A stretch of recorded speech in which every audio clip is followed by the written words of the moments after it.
As a parent, you do anything you can for your child, and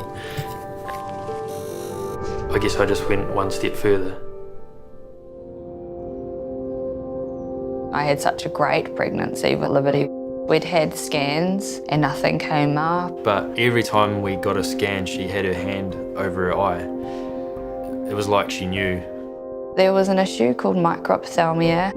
Her eye that she can't see out of is 40% smaller than her other eye, and you need to fill that void with a prosthetic. If you don't have that prosthetic eye in there, your face will collapse. As a father, I didn't know how to deal with it. You know, what do? You can't fix it. And I mean, some of the appointments were horrendous. One of the ocularists that we saw, the mould got stuck. Ashley was bear hugging her while he was trying to pull it off, and To get it out, he basically just ripped it out. She was trembling, it was pretty horrific. Sorry.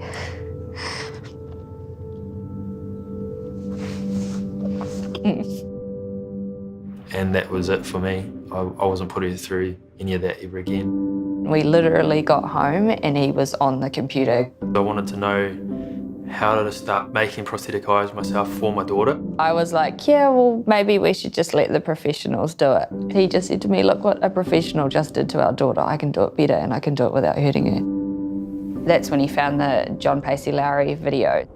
I dug into it and would stop the video and look at what John was using, and I pieced together parts of the process to be able to do it the best that I could with the things that I had.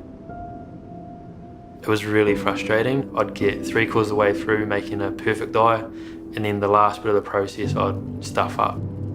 But I knew each step I was getting a step closer to making one. The first time Ashley had said, yeah, that's a good one, we'll try it, was hard to describe. It's okay, it's fine, darling. No, Yeah. you're in your dad. What about class? No, class is too little. You got a moustache. That is so funny. You know, knowing that she was walking around with one that I'd made for her, for me that was a moment of walk out to the shed and have a cry with no one looking, because I'd done something for the family finally. So over 2 years, I've made about 20 odd eyes for her, and I realised how much of a passion I had for it. And I said, well, is this what you want to do for a job? Is this where you see yourself? And he said, yes. And I said, okay, well, let's make it happen then. When Dwayne first contacted me, basic question, I want to become an ocularist, how do I do it? It's a bit surreal going from seeing a man on YouTube to coming and training here in clinic with him.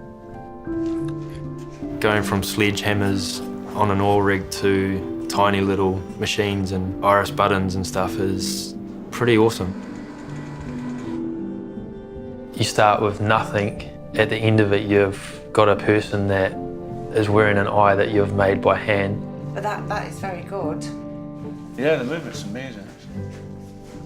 Knowing that I am capable now, I have to be using what I've learned.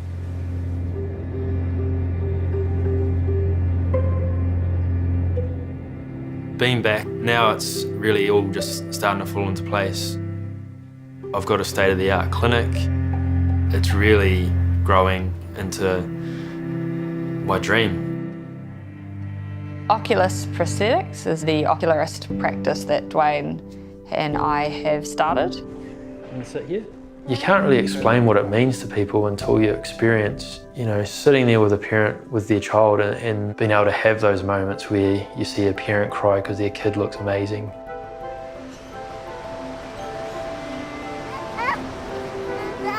It's hard enough being a parent, let alone having the unknowns. We just feel like we can make it a little bit easier. People come first.